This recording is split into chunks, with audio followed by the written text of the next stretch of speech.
A quick note before we begin. You're listening to an episode originally published as part of the Fertility Coaching Mastery Podcast, which is now evolved into the Health and Wellness Business Podcast. We've expanded the conversation to support health coaches, women's health practitioners, and wellness entrepreneurs at every stage of their business and professional journey.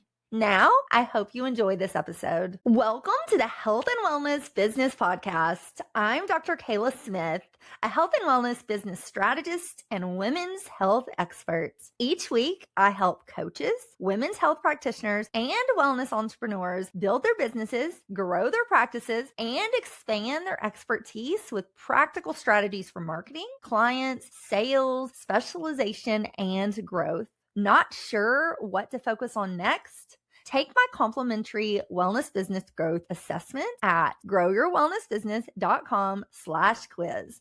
Now, let's dive in. On today's show, we have Anne-Claire Bihan. She is a spirit baby medium, fertility coach, and naturopath who guides women through an integrative mind, body, energy, spirit approach to fertility by honoring the physical, emotional, energetic, and spiritual aspects of the fertility journey. She is best known for helping women connect with their spirit babies while reconnecting with their intuition, inner wisdom, and feminine essence. She weaves together intuitive channeling, emotional clearing, and energetic alignment to help women reconnect with their bodies, their spirit babies, and their unique path to motherhood. Through this work, she empowers women to move from fear and uncertainty to trust and inner alignment, creating inner conditions in which conception becomes possible.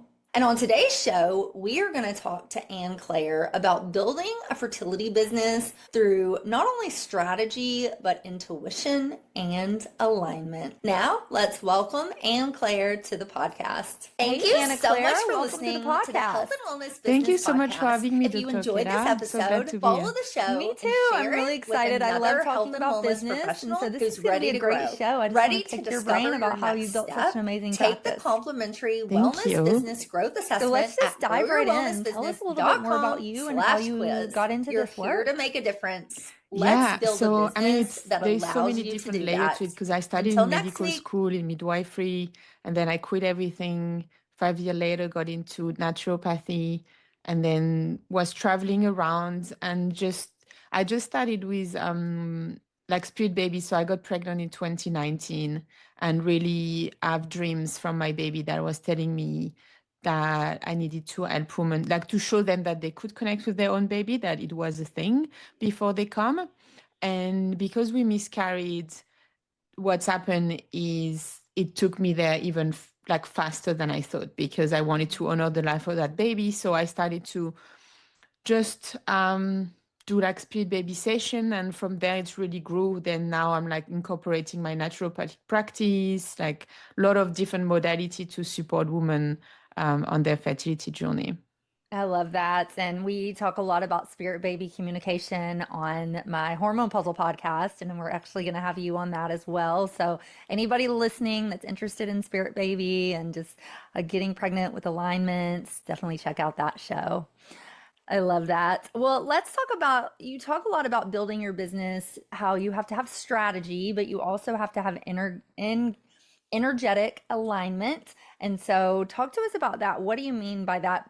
And I completely agree. I want to say that before you even get started. So tell me your take on that.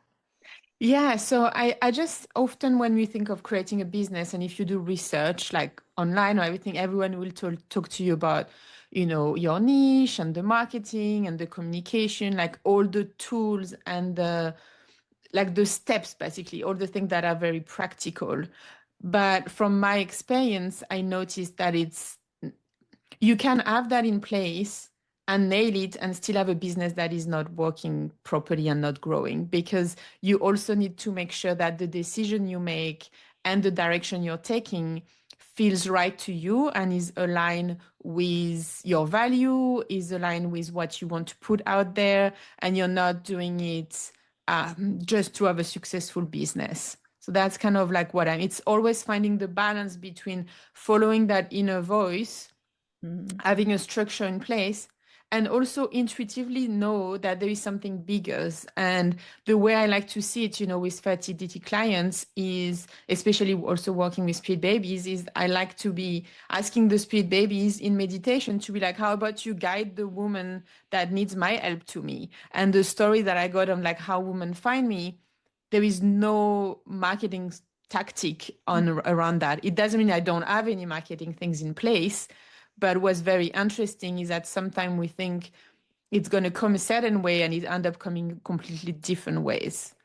I love that. And I talk a lot about that too. And I think your intuition plays such a role in your health, your overall way of being, but also in your business. You have to use a little bit of intuition to know which direction to go. And then when you're putting that energy out, I feel the same. I feel like my clients start to come to me and it's like the perfect people. And it's because I'm using my intuition and that energetic pull to guide them to me. So I love that you Mm-hmm. say that.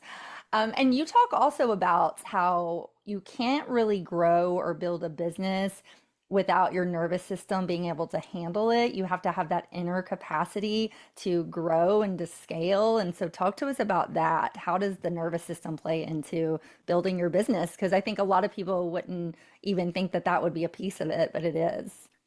Yeah, I think there is like a different layer. Like if let's say just talk about finance, um, we all think we like obviously everyone's like, oh yeah, well, I'd love to make a lot of money, and ultimately that's what we think, but we don't always think of like what does it mean to have more money, and it brings a lot of different layers. First, there is money. There is a lot of um like tied to money based on like where you're coming from, based on your family, based on your belief, based on like so many different things. Like yeah, it's a relationship that we have with money, but based on like where you're coming from and what those beliefs are, you might need more safety for it to welcome it.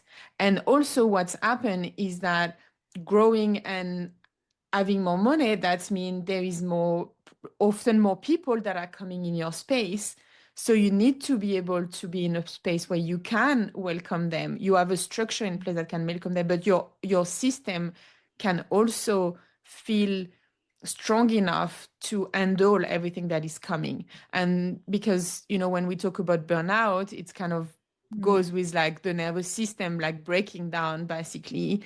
And sometimes if we try to extend ourselves too much without being ready for it, then that's what can happen. And I completely agree with that. I talk a lot about money blocks and being a money magnet within my fertility coach certification program. And I feel like so many people have these, they've been built in childhood, these beliefs around money, and you will block yourself if you don't learn to identify those beliefs and release them and create new ones. So I love that you said that. And I want to talk a little bit more too about the intuition piece, because how do we know if what we're feeling is actually our intuition, and like how do we trust that? And how do we know if this is just like our ego or, some crazy thought or our insecurities coming up and it's not actually our intuition? And then we trust that way and we end up making a bad business decision. And then we're like, we're scorned. It's almost like you touch a hot stove, you're not going to do that again. So talk to us about that piece of it. Yeah, no, that's a great question. It's like, how do you identify, yeah, your mind or your ego versus Mm-hmm. the intuition? Um, I guess first you have to get to know kind of like who you were when you were younger. And because some people are more intuitive than others by nature. So if some people were already connected to that, then we want to see how can I reintroduce this in my life. And often what I say, the way I find the best way to start to trust your intuition again is to just playing with it in your daily life by just following, okay, should I go you want to call someone, you have like a hint of calling someone, just do it. You feel like going in that shop, you don't know why, you feel like doing this, and start following it in your, because there is no implication, like there is nothing to lose. Like, if it's like making an investment in your business, for example, or fertility decision for clients, there is tie to it, so it's a little bit more difficult sometimes to start trusting your intuition in that. So often said to trust it in more, practice it in your everyday life, to follow that inner guidance. And the more you leave space for it, the more you start to know what it feels like, what it is for you. And then it's easier when it comes to your business. Let's say you meet someone, so you go to like a co-working event, or someone reach out to you and they want to collaborate with you. If you've practiced in your everyday life to just check in, how does that person make you feel? How do I feel in that environment? Then you've noticed a little bit the difference of what's recharge you, what makes you feel good, what is positive. Because often the intuition is guiding you something that feels not always, but that feels good for you. So if you practice in your everyday life, you see people and how do I feel after seeing them? Then when you have someone that come in your business to collaborate, you can get a sense, you have a chat with them and you can get a sense, how do I feel about that person? And it's not about judging, it's more about sometimes you just feel things and then kind of like go with your gut. That's what we say. So I Yeah. would say it's more, there is no rules about like this gonna be your intuition or that's your mind. It's like black or white. It's more like over time through building and trusting it with little thing in your daily life, that then you give it more space, and then in your business you can do the same. And ultimately sometimes you just have to take a little leap of faith. You have this coming, you don't know why. It's like, oh, you know what, I'm gonna do it and see. And like in all business, sometimes you succeed, sometimes you fail, and then you learn from it either way. Exactly, exactly. I love that. And I think too, you made a good point. You focus and start using your intuition for things that aren't as don't have as much gravity. And then, Hmm. if that doesn't work out, you're like, okay, that didn't really matter. But as you learn to trust it, then you can make bigger decisions. And I think too, once you have learned how to do that, trusting that and making those decisions, trying not to second guess it and being okay with the outcome, because like you said, you're going to learn from it either way. And sometimes it works well. And sometimes you're like, maybe I should have done that a little differently, but you still learn. So I love that. So talk to us about marketing strategies around this piece. We have a lot of, I'm sure you get inundated with marketing and I do as well, but talk to us about how we start to trust our intuition when we're doing things like marketing and social media. And instead of getting so stuck on the strategy piece, let's pull the intuition into Yeah, this one is a big one because I didn't know anything about marketing when I started my business. I didn't even know what it meant. I that. didn't like it at all. And then at some point I was like, you know what? I really don't like it. Let's dive into it. And I really like learned about it. For me, I was starting from scratch. So I really had to understand, what it means, like what is the philosophy behind it. And the reality is that there is so many things that can be put in place, like so many. And at some point I was like, not trying to do them all, but a little trying to reach the point where I was going to be doing them all. And it doesn't, it is not possible. Like I even had a marketing consultant and she said basically like that's her job, she does that full time, but we are helping clients. We're doing so many other things. So it needs to be, and unless you can hire someone, which is an option, but even that you need to identify which one feels right for you. Like some people will have a podcast and it does amazing and all their clients come from podcasts. But does that mean you need to do a podcast? Mm. Maybe, maybe not, it's so I'd say I always suggest to choose one or two and not to try to do them all. And then once you're doing them, see how it feels, but see how people react to it as well and who you are attracted. For example, my business, I've been doing it for 7 years and I don't use social media. I haven't used social media. I'm probably going to change that. But we think, oh, you have to be on social media nowadays to have clients and grow your business. No, you don't. And I love that. And I think it's finding that thing that is going to work for you. And again, using your intuition to lean into Hmm. that and say, should I use social media? Maybe, maybe not. Should I do a podcast? Maybe, maybe not. But one thing I do want to point out is I find a lot of coaches, myself included in the beginning, and I'm sure you can relate to this, but we have shiny object syndrome where we always want that new shiny thing and we're kind of jumping around to different things to see if it'll work. But I really think that you need to stick with one or two things, like you said, and see if that works. Use your intuition, pick those one or two things, and then stick with it for, I would say, like 6 months. And then in 6 months, if it's not working, then we can reevaluate and change. Would you Yeah, agree? Yeah, definitely. There is a coach that I followed, and she said one day, I remember she said, you choose one offer, one pass Mhm. to that offer, and then you stick to that for, yeah, at least 6 months. And that really changed my life because then it simplify, because we tend to be like, have so many ideas, even like what we're going to offer. The Mhm. problem is if you have, let's say, even 5 offer, you have to market those 5 offer, and Mhm. then you have to explain what the difference to people. And it just become very confusing. And I found I was doing that and it was limiting my growth. And at some point I was like, okay, let's focus on one. It doesn't mean the other one now I'm using then some of them to bridge into the main one. Yes. But at least I know what is the main path. And also same with marketing is like, okay, what is my main way to come? And I focus on that. And then, oh, okay, maybe I can add one piece to this.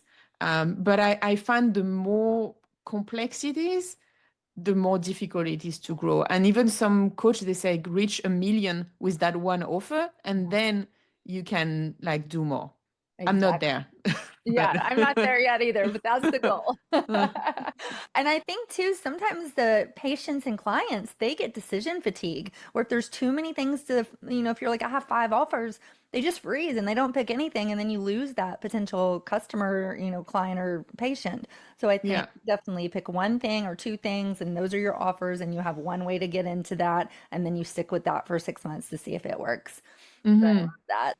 And you talk a lot about, there's so many things to focus on. Practitioners a lot of times will get overwhelmed and they don't really know where to focus and they're doing all these things, they're not getting clients.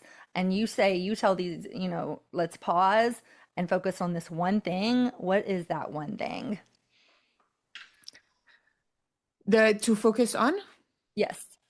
that I would do. Oh, Yeah, like if you it's have a practitioner that's overwhelmed and they're trying to do 100 different things, and oh, you okay. say Yeah. just let's pause and let's focus on this one thing that's going to move the needle the most. What is that one thing that you would tell them? Yeah. I mean, I'm a big advocate to pausing. I'm a big like, take a like pause everything, like Mhm. zoom out, like take a journal and write, everything. I usually like everything you have in your mind, put it on paper like Mm. this, we put it aside and now let's review and let's try to find like there is also this thing that say like focus on like what's bring you 80% of the people or the income, that one thing, because usually we do a lot but there is one or two things that really bring you everything. So I won't tell you just do that one thing, but what I do is reflect on what is so far bringing you the most of things, or what is the thing that you've been called to do or attracted to explore if you haven't studied anything, um or what is the one that is already working well and maybe you should just like focus a little bit more on. Yeah, on that. That's probably what I would Yeah, I what I love would that. do. I love that. And you talk about how your business has grown since your definition of success has changed since your business has grown. So tell us what your definition of success is now. Yeah. Um, we tend to, I find to like always think business of like a number. I mean, not always, but a lot. For me, I've always seen it very differently. I'm like, what is the life I want and the lifestyle that I want? And I always put that first. So it's like, okay, I don't want to work evening. I don't want to work weekend. At least I take at least 2 months off per year. I know it's crazy, but at least I do that. Every day I go for a walk, either for a walk in nature, I do things for myself. I want to go dancing every Wednesday, and I have children and I want to be present with them. And when I'm with them, I don't want to be doing the house, grocery and all of that. So as you can see, so I put all the moving pieces on paper and I'm like, what is the reality? Like, how much time do I have left? And then also what are our daily expense, how much does our life cost, but what are all the other things that I want to go to, as like I want to put money aside for travel, I want to invest in going on retreat, I want to invest in like charity, I want to put money aside for my children, so all of that. So I looked at, okay, what would that number that I need is, what is that number that my next number that I want to go up, and what time do I have? And then with this, I like that's what for me the success is. It's like if I manage to have my business in a way that I can still do all the things that I want that bring me joy and it's creating the life I want, while still having that income that allow me to have like safety and to grow and do more. I would say that would be my definition. I love that. And I completely agree. I think that's the beauty of being a fertility coach and having a fertility business is that you get to choose. You Yeah. can build a huge practice that makes, the sky's the limit on your income potential, or you can say, I want a medium practice and I only want to work with this many clients and this is how much money I need to make, and you can design that. So I love that you say that. I do the same thing. I don't work weekends. I don't work in the evening, and that's my prerogative. I could probably have a bigger business, but I don't want that. I have kids and I have a family, and I want to still practice what I preach and go outside and exercise and do all the things. And so I love that you say that. I think that's the beauty of owning your own business and being an entrepreneur and being in the fertility space. Love Hmm. it. So we're going to go take a short break. And when we come back, we're going to talk more practical tips for building our business. But before we do that, say somebody's listening to this and they're thinking, I want to be a fertility coach, or maybe they already have a wellness business, but they want to add fertility coaching to that practice. And they're listening to this thinking, well, I don't really even know where to start with that. What is one piece you want them to take away from today? If they don't hear anything else, what's the one piece of advice you would say to that person?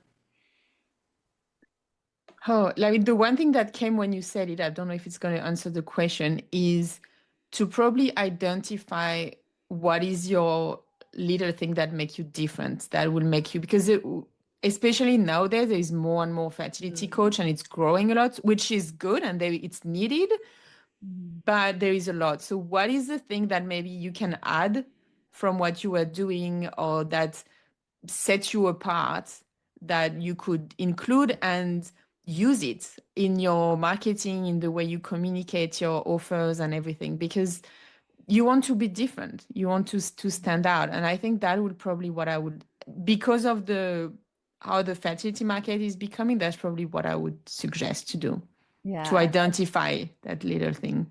I love that. And I think, there it is. It's growing so much. I mean, I've been in this space almost 10 years and it's changed and there's a lot more coaches now, but there's also so many more people that need our Yeah, help. And so I love that. exactly. There's only one of you, you be you, and the people that are meant to work with you will be drawn to that. So I love Yeah. that you say that. Amazing. So let's talk practical tips. You gave us a lot in the first half, but maybe 3 to 5 things that you would do if you were starting your business today.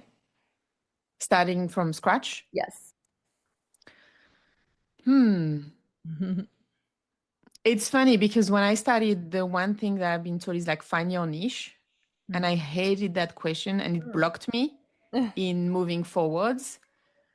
So it's a mix of if you are clear about like who you want to serve, what's your clients value, like maybe what age group, what specific challenge they have, then maybe identify that. If you're not clear on your niche, I would suggest like just get started. Mhm. I'd say that's probably the one that's often we get stuck. We want everything perfect.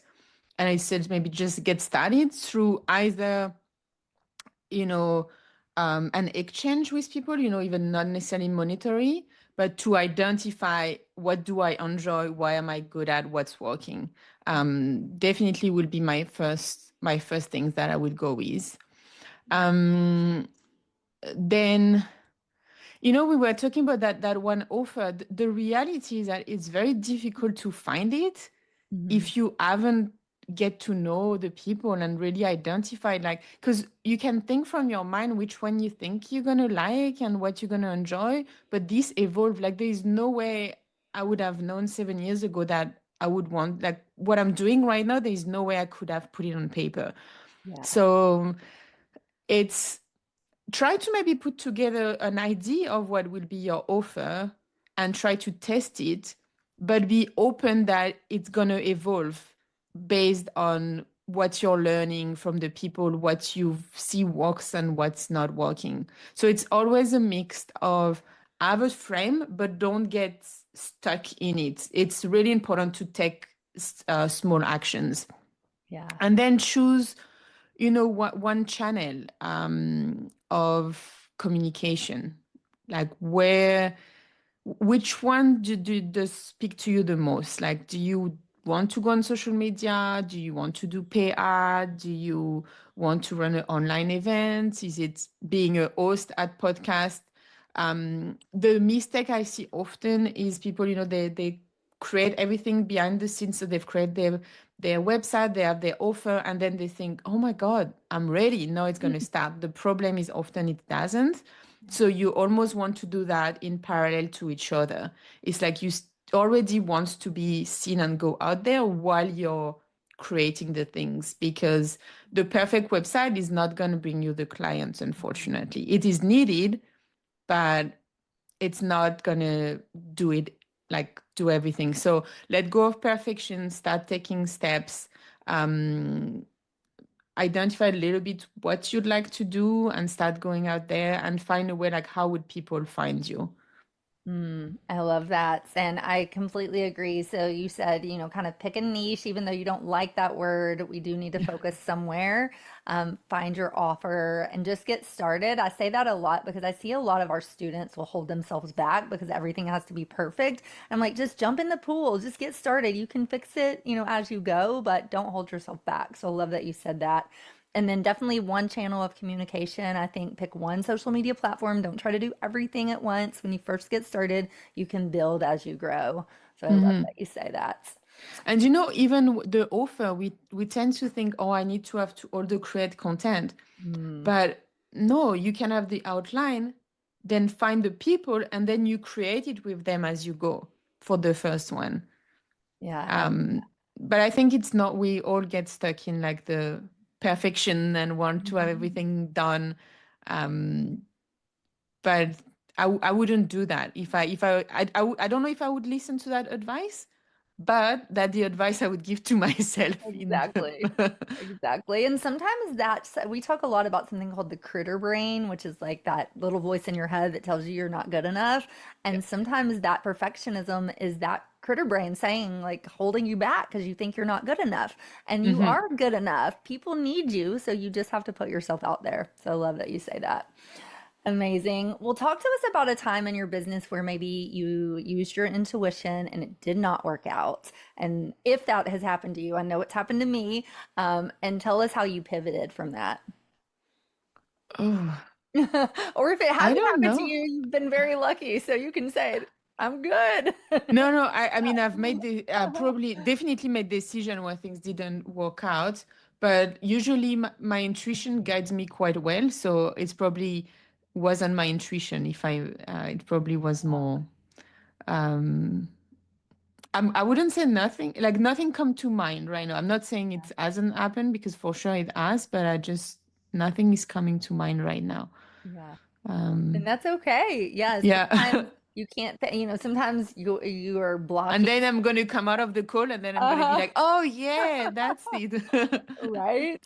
Well, I'll tell a short little story about Yeah. so I used my intuition in the very beginning. I thought I needed a business coach. And so I hired this fancy business coach. And she turned out to not be so fancy and so wonderful. And it was a big financial decision and a big, it was a bad mistake. And so, Oh, no. yeah, so I would say vet anybody that you hire very well. Look at their reviews, look at their, if you have other people that have worked with them, definitely look at that because that was tough. So, but I never made that mistake again, Oh, 10 my years later. God. Yeah. What do you think? What do you think made it like? Do you feel what's misled you? So, Misled you? well, not to get into the details, but Yeah. I was just promised a lot of things, and it turned Yeah. out that this person was a scammer, and so she was lying about a lot of Um, what she told me, and I spent a lot of money with her. So, yeah, my lesson in that was always vet your people extremely well and know who you're hiring. Yeah. hmm No, that's a good advice. Yeah. Yes. And we talked in the first half about using our intuition and trusting that. And you talk about how to build a business that aligns with your values. So talk to us a little bit about that because I know we all want big businesses and we want a certain amount of income, but that has to align with our values and what we think is sacred. So talk to us about how you do that, how you build a business that still reflects your values. Yeah, definitely. I think it's yeah, first I identify, okay, what's important for me, like what are things that are almost like non-negotiable.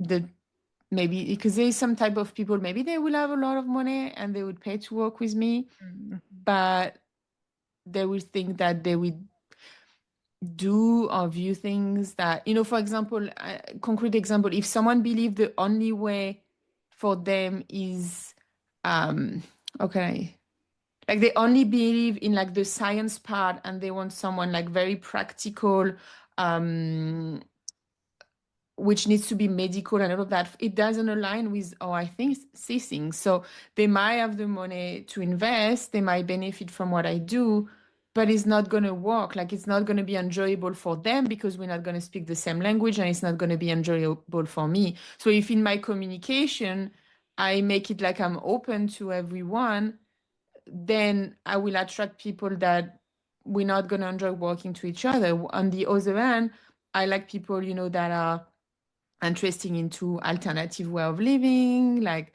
into like movement, outdoor, like all of these type of things. And then we have a lot in common even outside of what I'm supporting them on the fertility journey.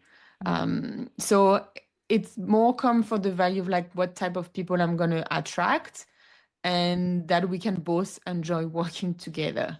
Yeah. And same, I do have a summit, and the sponsor that I have for the summit, I need to believe in their product. I need to believe in what they do.